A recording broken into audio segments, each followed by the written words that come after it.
Esta es una charla que se presenta desde la Asociación de Antropología de Arcadia. Entonces, la idea es, que proponemos es, bueno, primero voy a presentar a aquellos que somos nada. No, porque es por hablar con las... Lo primero, agradecer a todos por haber venido. La charla es organizada por la Asociación de Antropología. El tema que abordamos, pues, desgraciadamente tiene mucha actualidad y es la violencia sobre la mujer, pero de forma continuada.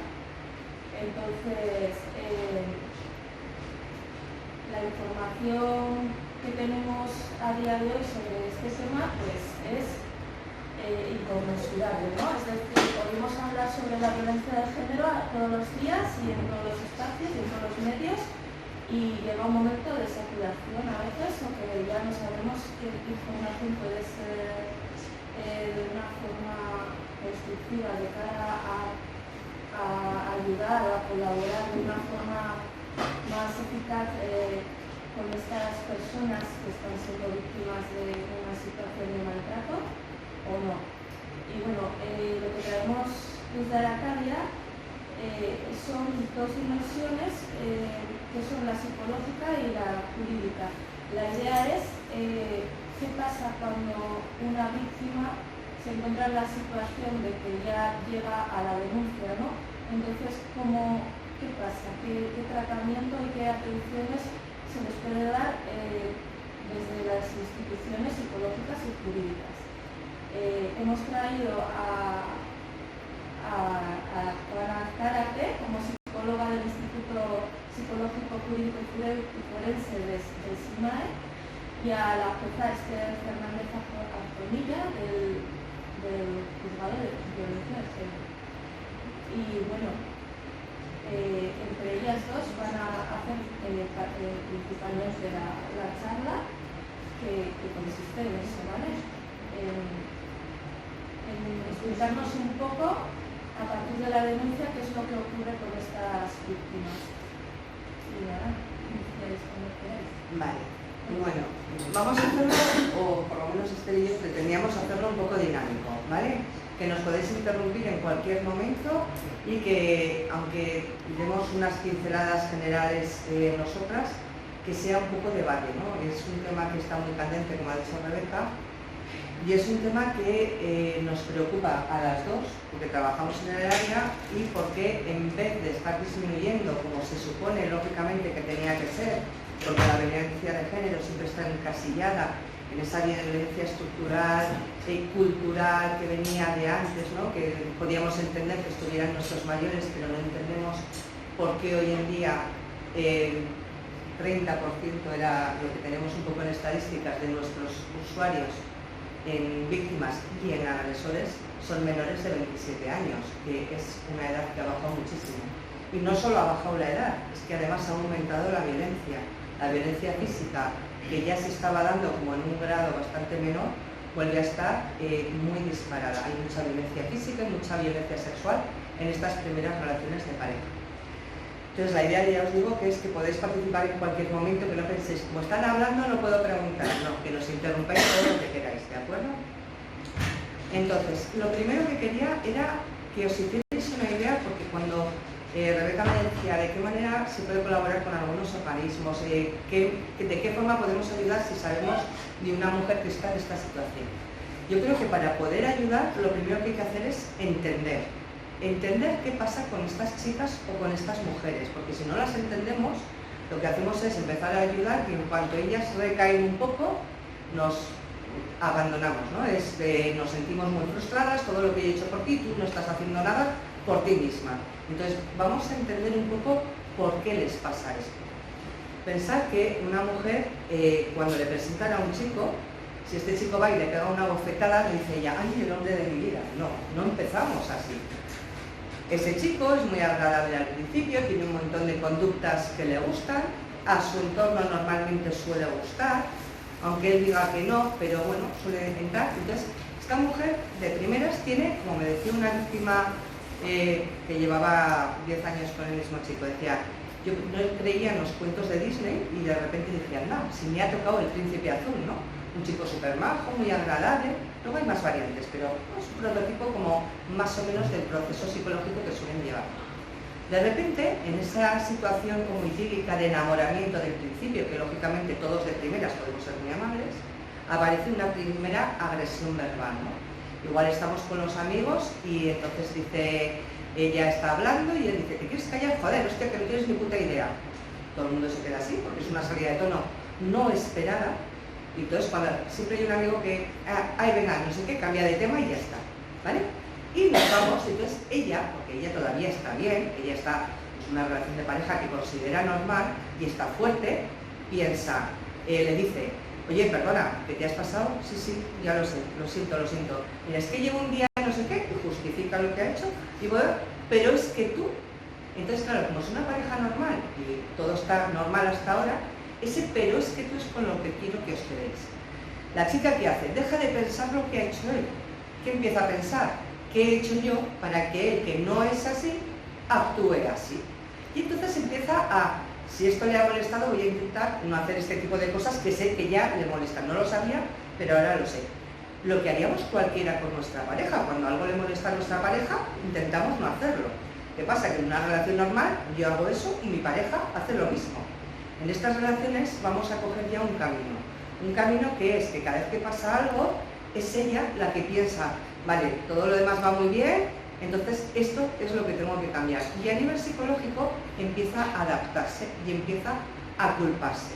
Empieza a culparse de que ese chico no es así, se comporta mal porque ella es la que está haciendo cosas mal. Y esto que lo decimos y lo vemos ahora y dices, a ver, Juana, que es de cajón, que eso ya sé que yo no soy la culpable. No, pues sí.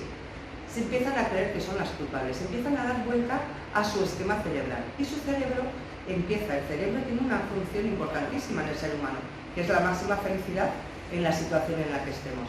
Entonces, el cerebro lo que empieza es a buscar la supervivencia en esa situación negativa. Y esa supervivencia pasa porque todos esos mensajes de pero es que tú, ese tú que yo asumo como mío y que es mi culpa, ese tú que yo asumo como mío que es que yo lo he hecho mal, ese tú que no haces es que asumo que es que yo no soy tan buena en esto como tú, es que, y voy asumiendo y voy cambiando mi concepto de persona, ¿vale?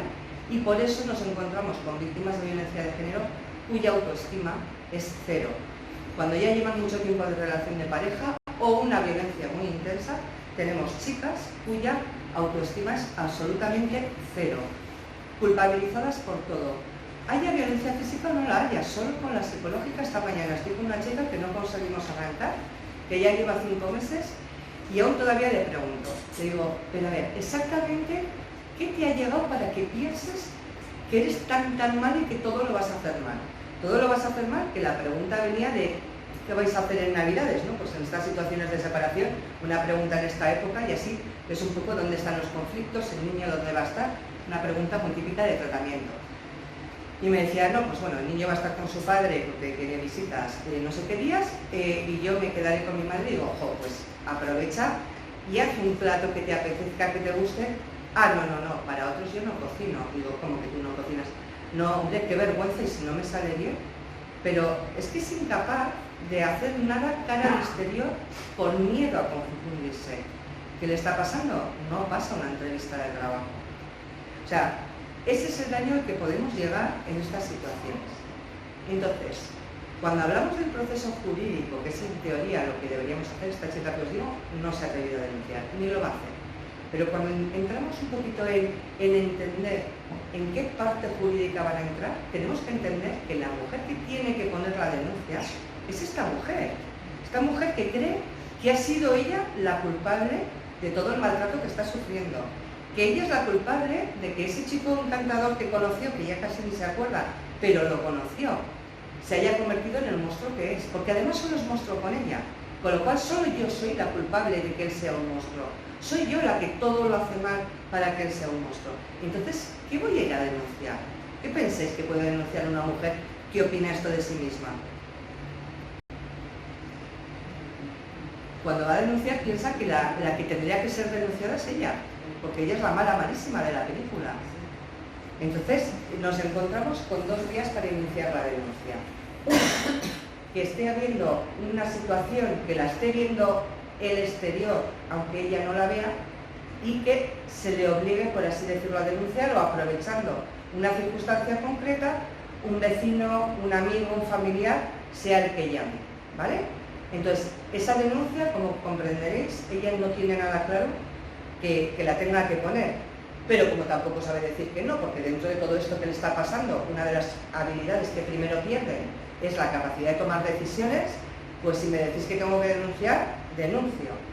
Y no piensa en las consecuencias de la denuncia, en que entonces el padre no vea a los niños, que según qué colectivos encima un poco más marginales, sin apoyo social, que el apoyo social es tu propia pareja, por muy mal que esté la situación. Claro, ahora yo tengo que ir a trabajar, tengo a los 3 niños y he puesto la denuncia, me han dado la orden de alejamiento y no puede ver a los niños. ¿Y quién me los cuida? Porque hasta ahora teníamos un entente y yo iba a las mañanas y él trabajaba de tarde y teníamos a los niños cubiertos. Estas cosas no las pensamos cuando decimos esto hay que denunciarlo, esto hay que hacer. Estas cosas pasan, están ahí y hacen mucho daño. Mucho daño porque no les ayudamos a esa parte de cómo gestionar estas situaciones. Porque la ley dice muchas cosas, pero luego bajamos los pies a la realidad. Las ayudas que están recogidas en la ley son muchas, pero para empezar a recibir las ayudas pasa mes y medio. Y no sé, yo a mis hijas desde luego no les he tenido nunca mes y medio sin comer, a que me llegue la ayuda para que podamos comer todas bien. Entonces, tenemos ahí un jardín. ¿Qué otra vía llega la denuncia? Que ella ya haya meditado y haya decidido que esto lo tengo que denunciar y que sepa un poco más o menos las consecuencias y entre en esa denuncia. Entonces, en estas 2 vías que nos encontramos cuando llegamos. A ver, ellas cuando llegan a poner la denuncia, eso lo sepáis, el policía, bueno, ahora mismo en Navarra, que tenemos 4 cuerpos policiales en Pamplona, por ejemplo, Policía Foral, Guardia Civil, Policía Nacional y Policía Local, que en Pamplona es la municipal, ¿vale? Gracias a Dios, las 4 policías tienen ya áreas específicas para atender este tipo de casos y las 4, la verdad, se están formando para hacer una buena atención. Con lo cual, cuando llegan, sí que saben todo esto que os estoy contando. Los policías ya han recibido esta formación en Estecha para entender qué mujer van a tener delante. Así que tienen mucho cuidado en cómo tienen que hablarle, cómo tratarle, y en ese sentido tenemos que reconocer que las víctimas que están denunciando últimamente, la mayoría están muy contentas de lo que está pasando, o sea, de que cómo se les recibe y de ese apoyo, por lo menos moral, que tienen en ese momento, ¿vale? Entonces ahí les van a ofrecer el servicio de abogado gratuito y el servicio de psicología gratuito. Y ellas pueden decidir si quieren o no quieren. Hay algunas que ya han estado contactando con abogadas antes y ya tienen una abogada que es la que les iba a llevar la separación y les va a hacer todo, entonces no quieren que vaya el letrado de guardia. Otras, la parte psicológica, pues igual llevan ya un tiempo en tratamiento. Muchas primero buscan la ayuda psicológica y cuando están preparadas es cuando iniciamos el proceso de la denuncia. Entonces ya no quieren un psicólogo en esos momentos porque ya están encarriladas, o la psicóloga que les esté atendiendo es la que le acompaña y se hace coincidir los turnos, ¿vale? Entonces ahí en el momento de la denuncia van a estar arropadas. Cuando termina la denuncia, entonces ya tenemos por un lado la parte psicológica que vamos a llevar y por otro lado la parte jurídica, el proceso judicial que tienen que sufrir y soportar, ¿vale? Claro, hay una tendencia actual, y esto ya os voy a meter de lo que yo opino, porque yo llevo 20 años trabajando aquí. Lo que opinaba al principio y lo que opino ahora. Hay una tendencia ahora de, es que es muy duro el proceso jurídico, igual es mejor que no denuncie y que le ayudemos a salir de otra manera. Bueno, pues este es el error que el maltratador está encantado de que cometamos todos. ¿Por qué? Porque el maltratador cree que ella no tiene fuerza para poner una denuncia y para ponerle un límite. Entonces, si nosotros le apoyamos en ese sentido, el maltratador está súper contento, porque si no hay una denuncia, por mucho que queramos ayudar, hay una serie de medidas que no se van a dar y hay una serie de protecciones que no va a recibir. Con lo cual, la parte manipulativa, poneros en esa mujer que os he definido, esa mujer que cree que todo es culpa de ella, la parte manipulativa de él, que la vuelve a tener al alcance de su mano. Y estas son las que suelen andar yendo y viniendo, que tienen muy difícil acabar de romper. Yo al principio, cuando entré a trabajar aquí, también veía el proceso judicial, 1 año para el juicio, digo, sí. Teóricamente, en psicología, todo hasta que no cierras un proceso, hasta que no terminas, no te vas a recuperar del todo. Después, hasta 1 año del juicio, yo ya la voy a recuperar antes, ¿no? Imaginaros mis 30 años, jovencita, con 1000 ganas de comerme el mundo, que yo iba a salvar a todas las víctimas que pasaran por ahí, porque ese concepto lo tenemos todos, yo puedo. La realidad, si no ponen una denuncia. La denuncia, que ahora os explicará Esther, la denuncia puede ir bien o puede ir mal. A nivel de consecuencia, ¿vale? Sabemos que muchas denuncias no van a llegar a ser condenados. ¿Por qué es difícil? Porque la ley es como es y lo complica bastante, que os lo cuente ella. Pero también sabemos que para una víctima, a nivel psicológico, para una víctima, la denuncia es el primer límite que pone a su pareja agresiva. Y ese límite es importante que lo ponga y que lo mantenga. Entonces, cuando estamos en comisaría, le solemos decir muchas veces, si la vas a poner, es para llevarla hasta el final. Yo prefiero que no la ponga ahora y la ponga dentro de una semana convencida, porque si la pone y luego la retira, imaginaros, el agresor que cree que está aquí y la víctima está aquí, que la pisa por todos lados. Pongo la denuncia, pongo un límite, este se asusta un poco, parece que estamos en igualdad de condiciones, la retiro, este se crece y yo bajo. Y además él va pensando, y espérate, porque la segunda vez le va a costar el doble ponerla, porque ya, qué vergüenza que ya he metido la pata a la primera. ¿Cómo voy a ir a la segunda no me van a creer? ¿Qué es lo que dicen ellas? Pero ¿qué es lo que les dicen ellos? ¿Qué mensajes reciben? Es que estás loca, la que tiene que ir al psiquiatra eres tú. Estos son mensajes muy habituales dentro de los 1000 habituales que hay, ¿no? Pues claro, he puesto una denuncia, la he retirado, ¿cómo vuelvo? Yo ya sé que no estoy loca, pero bueno, ansiedad tengo muchos problemas, porque sí que hay problemas psicológicos que están latentes y que ya se detectan, no duermo bien, igual me imagino las cosas, entran otra vez en un bucle que van a volver con ellos. Entonces, ¿por qué es importante esa denuncia? Lo que os digo, sobre todo porque es el primer límite que le van a poner a él. Y es un límite muy importante y que ellas tienen que respetar. A partir de ahí se mueve todo un sistema. Y será duro, pero corcho, dura 1 año. A ver, si llevan 15 años, 20 años, o estas jovencitas que llevan poco, pero que si no denuncian van a llevar muchísimo más. Porque si no pones la denuncia y no se te aparta de ese agresor, si no hay una norma externa que al agresor le diga, tú esta mujer la tienes que dejar en paz, no la va a dejar en paz. Y si no la va a dejar en paz, vamos a estar 10, 15 años. Eso también tiene un coste para ella. O sea, que el año judicial, del proceso judicial, mira, será duro, pero termina. Cuando yo me rompí la pierna, también me dijeron que no podía apoyarla, me operaron, me dijeron que no podía apoyar en 4 meses y que luego iba a estar de rehabilitación mínimo 3. Yo soy autónoma. Dije, no, 7 meses ni de casualidad. Los autónomos ya sabéis que nos recuperamos antes, por fuerza. Entonces, pero 4 meses sin apoyar. Claro que es muy... Si no me operaban igual, con rehabilitación igual podría... No, a ver, será muy duro, pero esto tiene un fin. Lo mismo, el proceso judicial tiene un fin. Y cuando se acaba, se ha terminado y ya puedo seguir viviendo. Pero si no entro en ese proceso judicial, no termino nunca. Todas las que se han intentado separar, y aquí es un tema que solemos a veces discutir, las que se han intentado separar sin querer denunciar, que algunas lo han hecho, se intentan separar sin querer poner la denuncia y en pleno proceso de separación, porque él está con los niños, porque él malmete a los niños, porque cuando las entregas, las recogidas, aprovecha para seguir maltratando, porque con la parte económica maltrata, porque intentan llegar a un mutuo acuerdo de la separación, ellas ceden todo por terminar, da igual, me quedo sin nada que ya empezaré, pero pártate con los niños otra vez y ahora quiero más. Y estamos a punto de firmar el acuerdo y el agresor es que no quiere separarse. Cuando ya lo vas a firmar, ahora pido 1000 euros más, o ahora pido que la casa no sé qué, o ahora pido eso que ya te di y vuelta y otros 3 meses. Y al final, en ese mare magnum, acaban denunciando.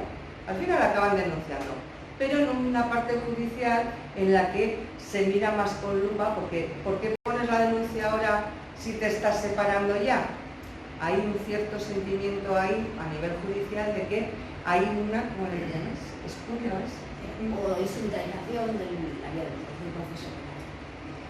esa duda va a estar. Y es verdad que en algún caso está, ¿vale? O sea, sí que hay algunas mujeres que utilizan este tipo de historias para favorecerse. Las menos, como en todos los delitos. Yo cuando oigo un accidente pasar, yo oigo un accidente de coche y no me planteo que uno le ha dado el golpe al otro a posta. Creo que todos los accidentes de coche son accidentes. Pero cuando hablas con los de los seguros, mi cuñado que trabaja en un seguro, perdón, me decía un 10%, que es mucho, no llegaba, pero un 8 con algo, son accidentes a costa para arreglar gratis un golpe, para no sé qué. Y yo decía, claro, el que no quiere denunciar no se entera de que hay ese mundillo. En estos casos lo mismo. ¿Quién es el más interesado en que haya esta campaña de que las mujeres denuncian en falso el agresor? ¿Por qué? Porque le volvemos a hacer el juego. Si solo hablamos de las denuncias en falso, que algunas hay, pero que son lo mínimo, no son más que en otros delitos, si empezamos a hablar de eso, cuestionamos otra vez a la persona débil. Y este es un poquito el entrar ahí. A partir de ahí hay todo un proceso psicológico que va a ir paralelo, quien quiera, al proceso judicial. Luego, para que no os aburráis oyéndome hablar a mí, le paso ahora un poco a la voz a Esther para que os diga, hemos puesto la denuncia en comisaría, ¿qué pasa a partir de aquí o cómo viven las mujeres a partir de aquí, qué es lo que viven y cómo llegan? Gracias. Bueno, lo primero, yo en violencia de género especialmente llevo ya 6 años y cuanto más tiempo estoy, más pienso que tiene la mente en blanco. La mente en blanco porque hay tal...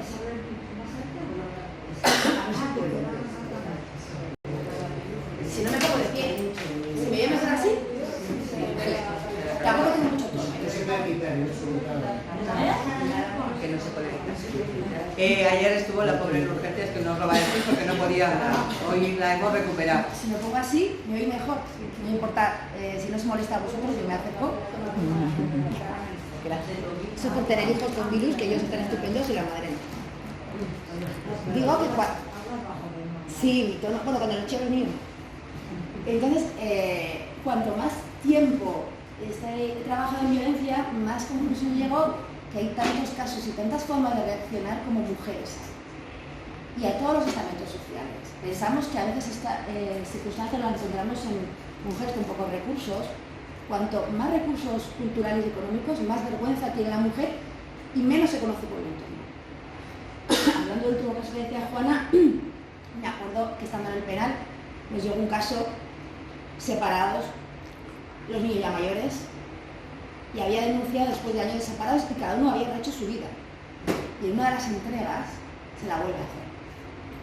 Entonces era una mujer harta, una mujer con una cualificación profesional impresionante, de muchos años, denunció después de todo lo que había vivido durante el matrimonio.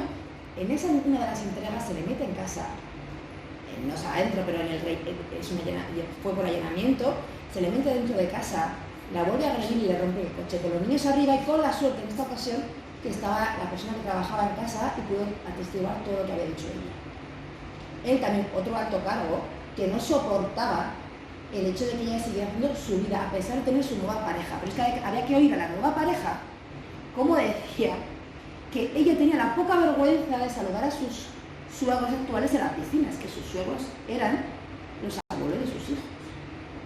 Bueno, pues el señor se fue al final con 2 años y pico de condena de prisión. Todo lo esperado y todo lo que no había hecho. Pues había seguido durante las entregas, lo que decía Juan hace un momento, seguir intentando humillar a la mujer cuando ni siquiera tenía que hablar, porque los niños ya tenían indefenso, niños de 2 años que tienes que acercarlos a la puerta de casa. Entonces podemos encontrar otras situaciones y la mujer llegaba a declarar que parecía, cuando yo la vi inicialmente, me daba la sensación que venía con un idioma aprendido.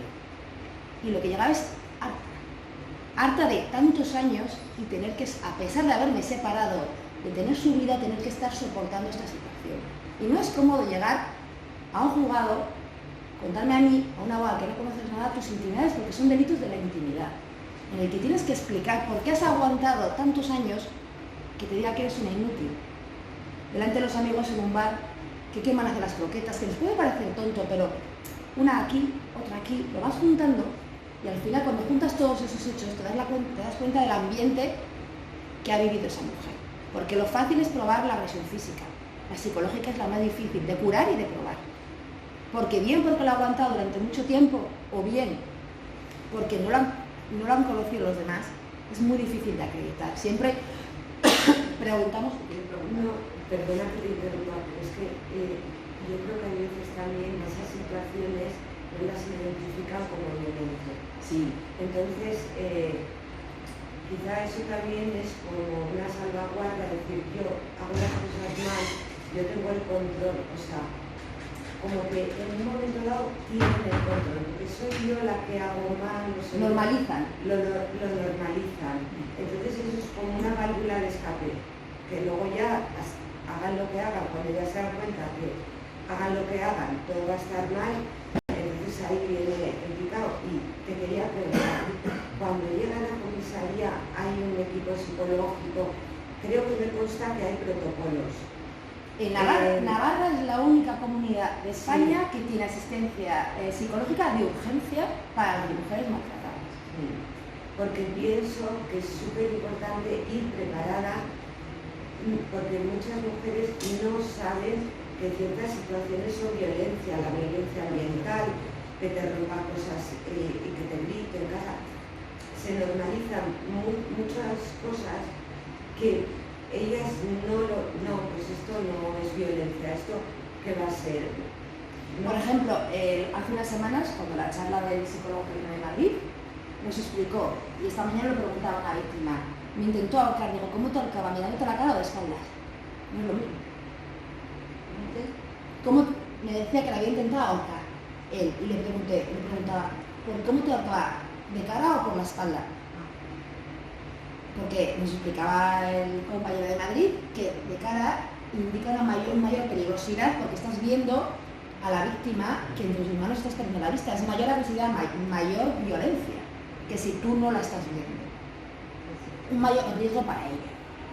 Y en esos casos, además, procuramos tener mucho cuidado, y por eso es muy bueno que vengan además con abogados del preparadas, no, preparadas y que sepan. Que, claro, sí. Estamos lo que decía Juana, el sistema, nuestro derecho penal es un derecho penal derecho, es un derecho que se requiere probar. Cuando se dice que la sola voluntad o manifestación de la víctima es suficiente, también se le requiere un plus. A una mujer que va a denunciar violencia de género se le exige y se le toma promesa o juramento de decir verdad. A otros denunciantes no se le pide esa promesa, y si miente, comete un delito y se le advierte. Y es cierto que hay ciertas preguntas que se le puede cuestionar, pero no es esa intención, es por intentar entender. Es decir, si yo te pregunto por qué has aguantado todo eso y cuál ha sido la gota que colma el vaso, no es porque te esté cuestionando, y es lo que se intenta decir. Incluso hay preguntas que son muy íntimas. Y yo entiendo la incomodidad. Si llegas, no me conoces, te sientas en una sala fría, te están grabando y te están preguntando. Y puede haber gente que no tenga la misma delicadeza, pero es que nuestro sistema, como garantía, y eso es lo bueno de nuestro sistema, se requieren unos requisitos para condenar. Se requiere que esa manifestación de la víctima vaya acompañada de una serie de requisitos, como son las pruebas periféricas. Es decir, es muy difícil en estos delitos la existencia de testigos directos, pero tenemos los periféricos. Yo siempre pregunto, ¿alguna amiga, algún familiar que le hayáis contado? Muchas veces son más las amigas o amigos que los familiares por vergüenza. O al familiar, ¿usted le notó que le cambió el carácter? Porque eso es una manifestación también de lo que están viviendo. A lo mejor no ven cosas directas, pero ayer me decía la hermana de una víctima, yo notaba que algo pasaba. Mi hermana no era la misma, ¿no? Y veía cosas pues que aparentemente y desde fuera no son cosas graves, pero que a ella no le gustaban. Cállate, que tú no sabes, ese comentario en una mesa, esa forma de decir, son pequeñas pinceladas que pueden llegarnos. Entonces, nuestro sistema, cuando se va a acudir a la comisaría, tenemos uno de los sistemas más avanzados a nivel mundial, que para una cosa que tenemos buena no será perfecto. Pero desde luego, como en España, el sistema de control, de estadística y de protección a las víctimas no hay en ningún sitio. Desde que una víctima acude a la policía, denuncie o no, entra en lo que se llama el sistema de biogen. Con independencia del proceso judicial, hay una policía que va a dar una protección en base a una valoración de riesgo. Incluso aunque la víctima no quiera denunciar. Hace un par de años existe el protocolo 0, que son para las víctimas que no quieren denunciar. No tenemos unas medidas judiciales, no tenemos una denuncia, pero tengo una víctima en violencia de género que cada X tiempo, en base a ese riesgo que me sale bajo porque no quiero denunciar, yo la llamo. Las policías, cuando a cada policía, tenemos 4 cuerpos en Navarra, cuando acuden a denunciar, va a ser ese cuerpo el que lleva el asunto. ¿Qué hace el policía? Que cada policía lleva asignado ese caso, llama cada X tiempo según el riesgo y habla con la víctima y le pregunta qué tal, si hay alguna noticia, etcétera, etcétera. Eso con independencia del proceso judicial. Cuando una víctima acude puede denunciar simplemente o denunciar y solicitar una orden de protección. ¿Qué es una orden de protección? Una orden que puede implicar medidas penales y medidas civiles. Por eso, lo que decía Juana, cuando se piden esas medidas civiles en el ámbito de una separación, se mira mucho con lupa a ver si se está instrumentalizando por parte de la mujer, si lo que quiere lograr es forzar un acuerdo que no se logra por otra vía. Yo, en lo que decía, ya llevo muchos años, puede haber distintas valoraciones de lo que una mujer piensa que ella está sufriendo violencia y luego jurídicamente no encuentra un acomodo, pero que yo tenga la certeza de mujeres que han dicho yo voy a mentir, voy a fastidiar, yo no sé, yo creo que las podría contar con los dedos de las manos. Y no sé si con ese convencimiento de hacer daño o es que esté convencida que su caso es un caso de violencia sin que luego tenga acomodo real a los patrones jurídicos. Cuando si te vas a cualquier otra jurisdicción, denuncias por estafa falsas, gente que denuncia no solamente accidentes, sino me han robado para luego cobrarme el seguro o simular aumento de daños y no se dice nada. Pero parece que en este caso exigimos más a las víctimas. Si pide una orden de protección por ley, tiene que estar resuelta en el plazo de 72 horas. Es decir, en cualquier parte de España que una mujer solicita la imposición de esa medida cautelar, existirá un juez de violencia de género o un juez de guardia que le va a resolver en ese plazo máximo. Puede ocurrir que se conceda la orden de protección en el que se le impide a él acercarse y comunicarse con ella por cualquier medio de procedimiento y además se acuerde con carácter provisional y durante 30 días guardia y custodia de los menores, uso del domicilio y pensiones alimenticias. ¿Por qué se adoptan esas medidas civiles con este ámbito tan corto de 30 días? Porque nos encontramos ante cuestiones muy controvertidas que requieren de mucha prueba, en algunos casos de periciales, y pueden conllevar consecuencias muy duras y no puede alargarse excesivamente en el tiempo. Se quiere, en ese sentido, forzar que esta vistilla, que solamente tiene la prueba de él y ella y el atestado, no se alarga en el tiempo, sino que vaya al procedimiento civil para continuar y establecer con mayor fiabilidad y con mayor durabilidad esas medidas, porque me puedo equivocar para abajo o para arriba. Pero dar esa solución en esa familia que en ese momento están conviviendo en la misma casa, ha habido violencia de género y hay que solventar porque no pueden seguir conviviendo juntos. Si no se concede la orden de protección, no significa que el procedimiento se archive. El procedimiento pasa a lo que es la fase de instrucción, que es la investigación, de que en base a la declaración de ella y de él se realizan todas las pruebas.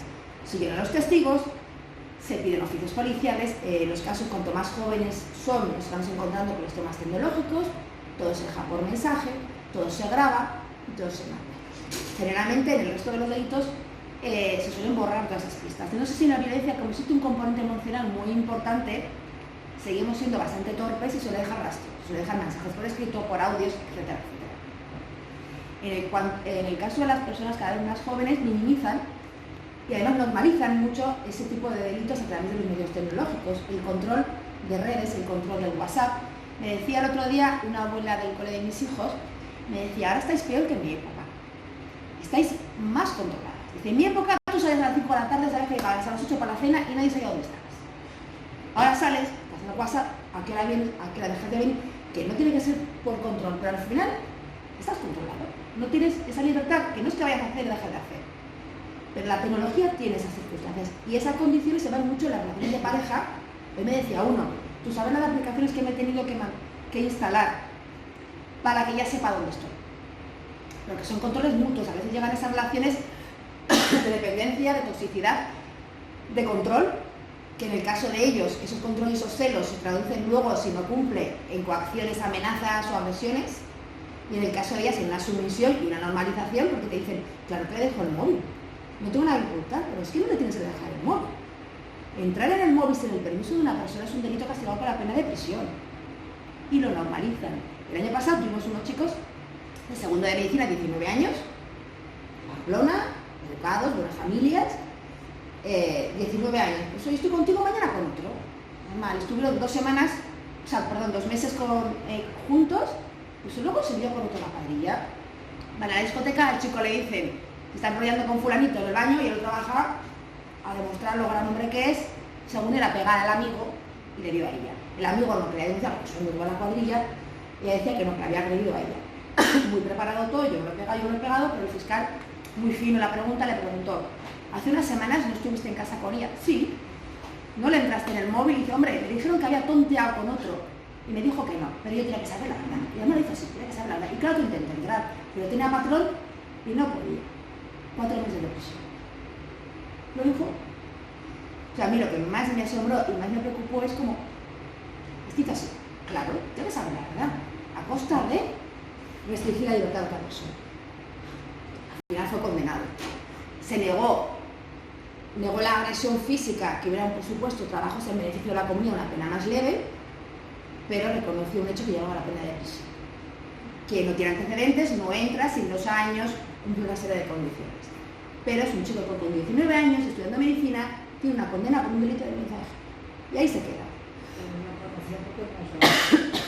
Y porque normalizaba, pero es que nos encontramos con chavales que están estudiando Derecho, me contaba un abogado que los tiene de prácticas, y les preguntó en un grupo de 10 o 15 si entrar en el móvil de tu pareja es un delito y solo levantó una mano.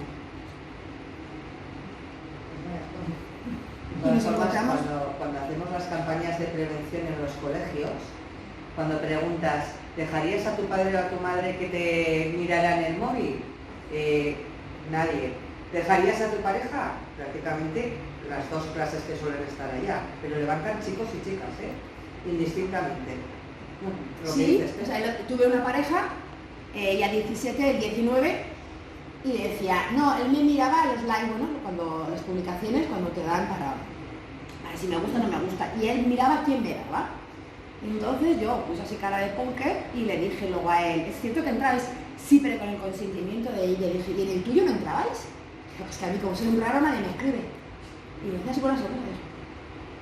O sea, normaliza este tipo de conductas y luego se conocen fotos íntimas. Cuanto más jóvenes más se envían fotos íntimas de naturaleza sexual, con el consentimiento, que con el consentimiento no es delito. ¿Qué pasa? Que rompo. No me hace gracia eso. Pero sí, tú se envía con el consentimiento el que las tenga. No es un delito. Es un delito la difusión sin consentimiento o el envío o la captación sin consentimiento. No tienen los límites del respeto de la persona, tienen muy difusos y normalizan ese tipo de conductas. Entramos en el procedimiento de instrucción, se practican todas las pruebas, puede ser necesario, especialmente en los casos de violencia psicológica, una pericial psicológica. Ahí nos encontramos que, bueno, en Navarra, en uno de los sitios que tenemos menos medios, pero la sobrecarga que hay de asuntos, tanto a nivel de violencia de género como contra la libertad sexual, que siempre implican también por las consecuencias de una agresión psicológica, que conlleva tiempo, pueden ser 6, 7, 8, 9 meses. Porque los psicólogos no dan para más.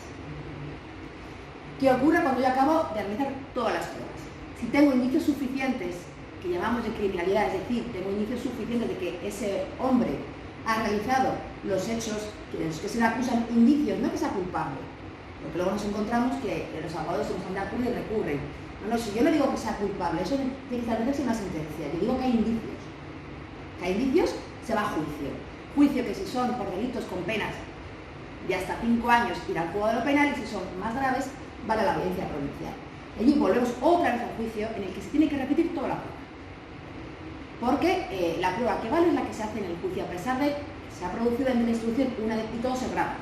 Nosotros hacemos la instrucción, la investigación, y todas las declaraciones se van a quedar grabadas en el procedimiento como garantía, con intervención de todas las partes.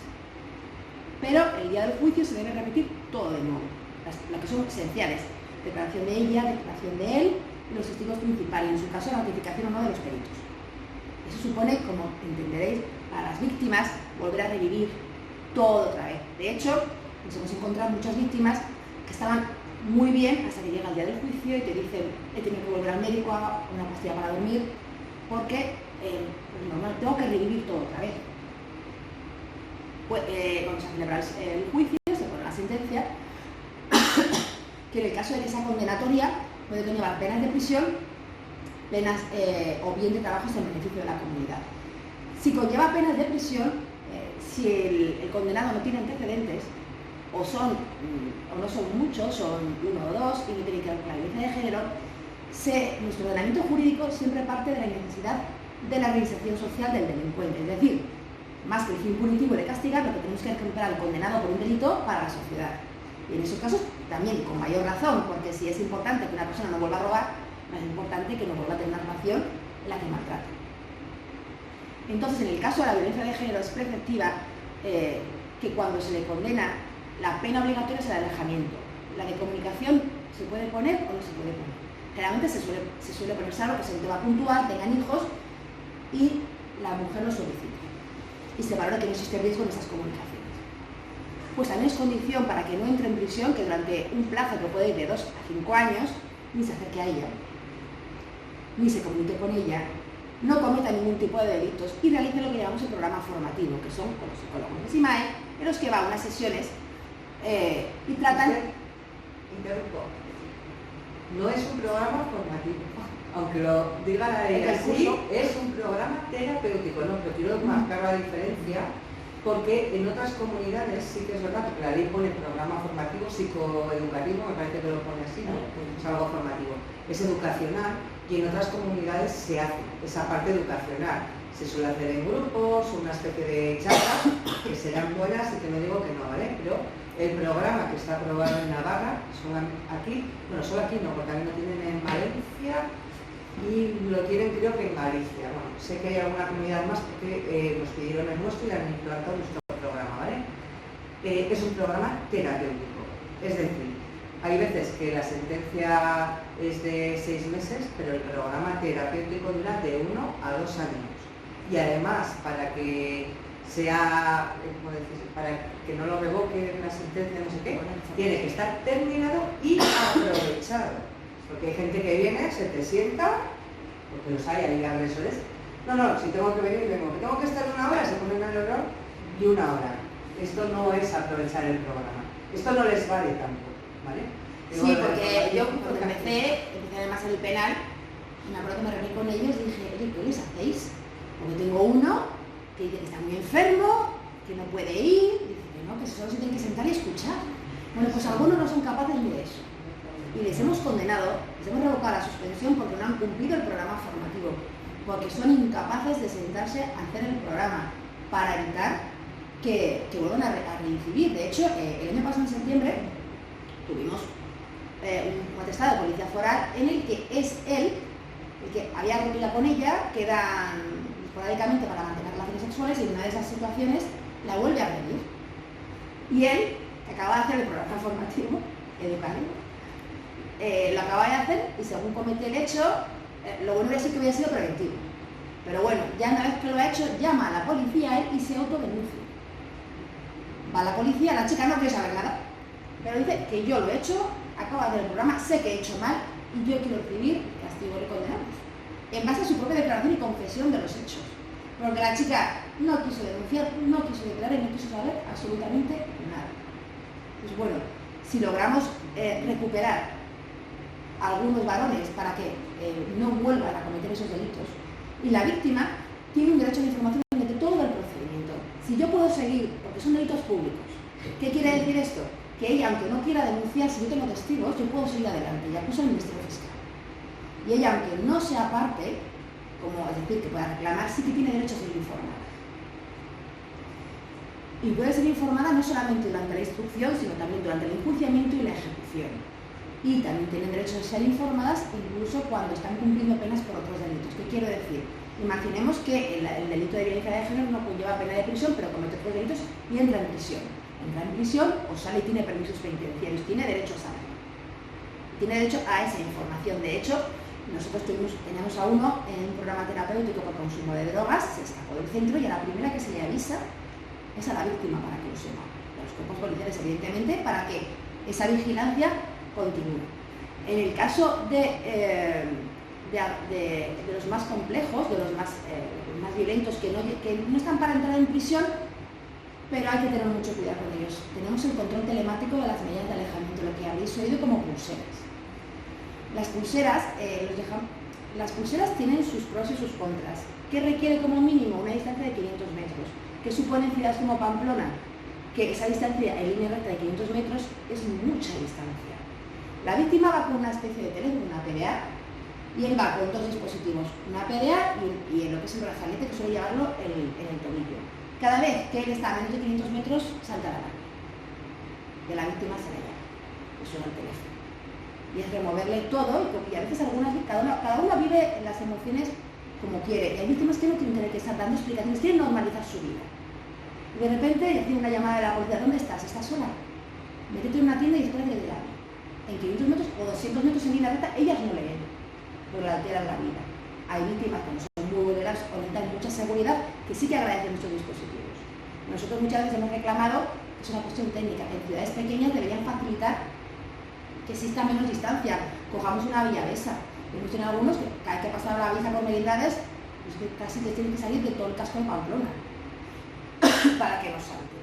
Pues bueno, son dispositivos que son buenos, pero son tecnología, por ejemplo, 3G. Me voy al monte y puedo perder la cobertura. Si pierdo la cobertura, me salta la alarma. Y todos esos sistemas pueden generar problemas. Evidentemente no es cómodo, pero cuando se adopta es porque no queda otra. Hay víctimas que se niegan a colaborar. Pues es una víctima que dejaba la pelea en su casa y se iba a quedar con ella. A él lo tenemos localizado ayer. Lo que decía Juan, hay que entender todo lo que pasan para entender muchos comportamientos. Cuando mayor es la situación emocional de ruptura, de maltrato durante largo tiempo, o que tiene una mochila. Esta mañana tenía una chica muy jovencita. Tenía 3 hijos, 2 los tenía ya instituciones públicas en Andalucía. Consumidora de sustancias estupefacientes, en 3er grado y con control de no consumos. Los dos tienen un historial delictivo impresionante. Este era el menos malo, porque el padre de los otros dos saca la mochila de la chica y decía: no, 3 años de relación, pero ha sido solamente malo desde el nacimiento del bebé de 11 meses. A mí no me cuadra. No me puedo creer que el maltrato haya empezado, lo que pasa es que ella no ve porque lo que ha vivido antes era tan malo que esto le parecía menos malo.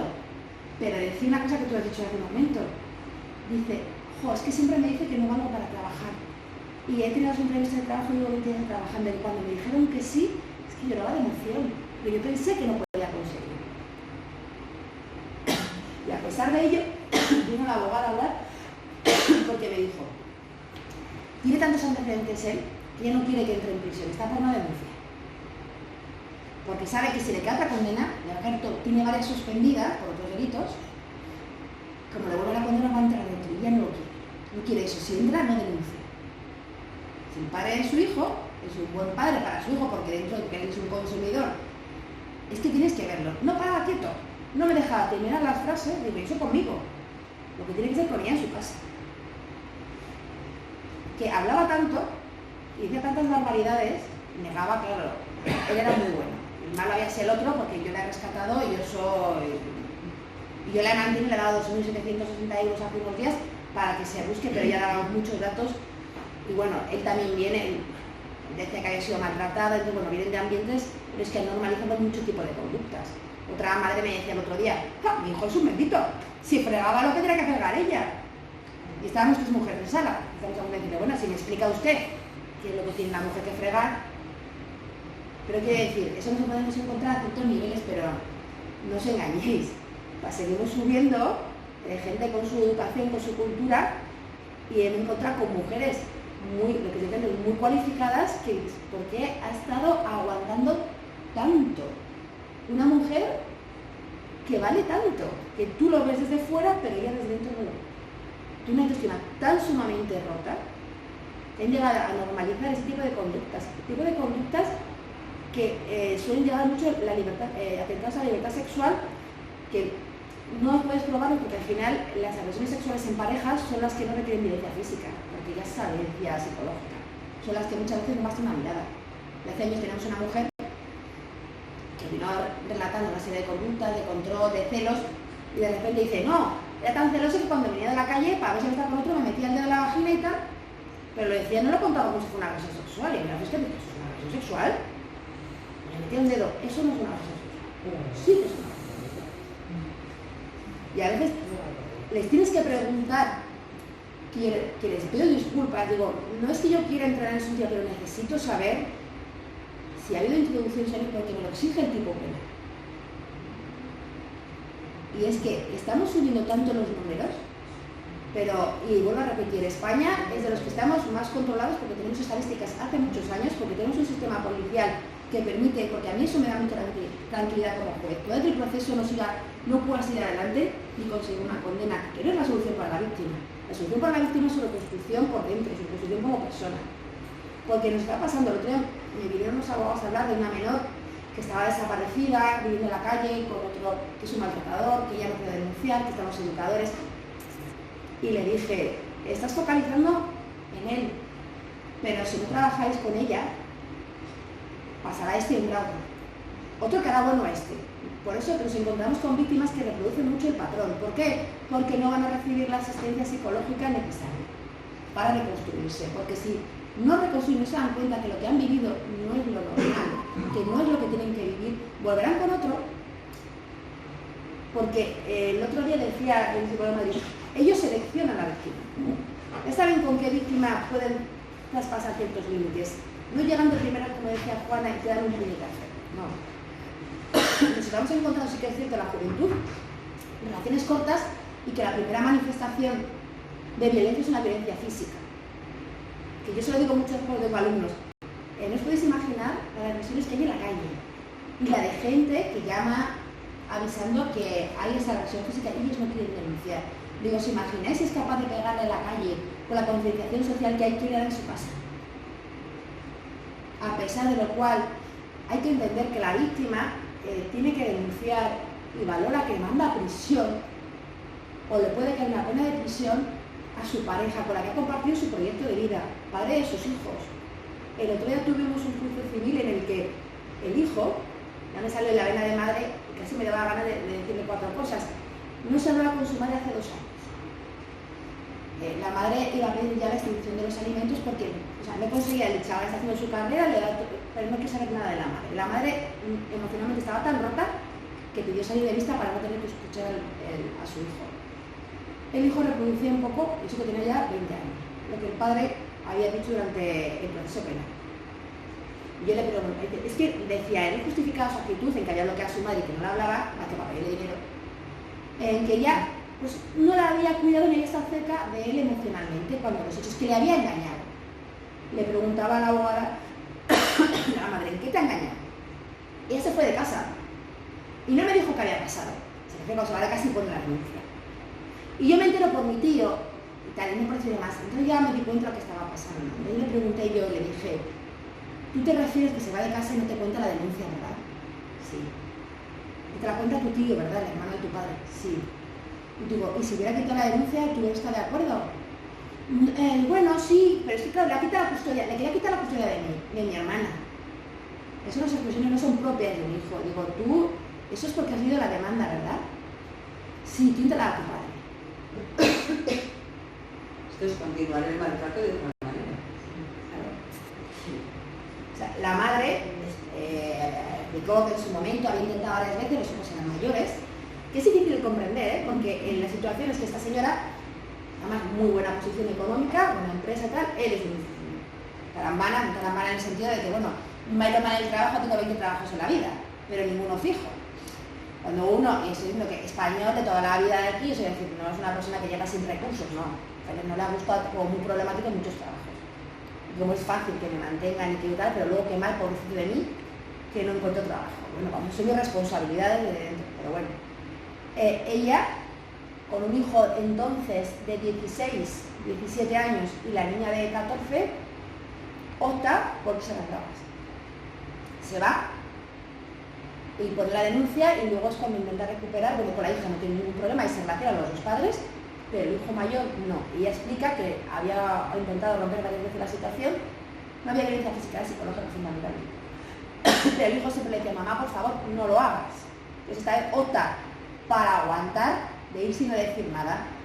Y entiendo que la posición de ella es no decirle nada al hijo por proteger, ella se va de casa y deja a sus 2 hijos con el presunto maltratador. Pero bueno, en principio, la relación con los hijos, desde un punto de vista psicológico, seguro que hay un maltrato, porque evidentemente utilizar y meter a tus hijos en un conflicto para que tomen partido es muy feo, por no decir otra cosa, pero ella luego lo fue explicando y al principio era un poco difícil de comprender. Pero luego cuando eran menosprecios, además él ha pasado mucho tiempo desde que empezó el tema penal, ha sido con esa prepotencia, esa chulería, con decir a su tienen derecho, si quieren, a evitar la violencia, a evitar la confrontación visual, que significa que en la sala, pues una sala como esto, ponemos, no tenemos el guión, porque llamamos. Le tuve que llamar la atención porque se está viendo. Y me dice a la cara que no, es que yo lo tengo de frente y le está viendo la cara así. Yo le dije, hombre, digo, lo estoy viendo y no me va a rechistar la próxima vez. O sea, a mí, quiero decir, que le había dicho a ella. Pues estaba reproduciendo el hijo, la misma actitud, y cuando se fue le dije a la abogada, digo, me da pena porque el chaval no se estaba dando cuenta que lo va a pagar. Lo va a pagar en un futuro. Y me decía, ¿qué clase de persona va a tener en un futuro una relación si a su madre la está tratando así? Me ha quitado con el padre. No quería ver. O sea, él siente el apego por su padre, le había llevado a enfrentarse a su madre y a una protección mal vista porque no había estado protegido del conflicto que han tenido los padres, que lo mismo que la niña no tenía problemas en relacionar con los dos, en el caso del niño no. Entonces es muy importante en estos temas no solamente conseguir la reinserción del hombre para evitar ese tipo de conflictos,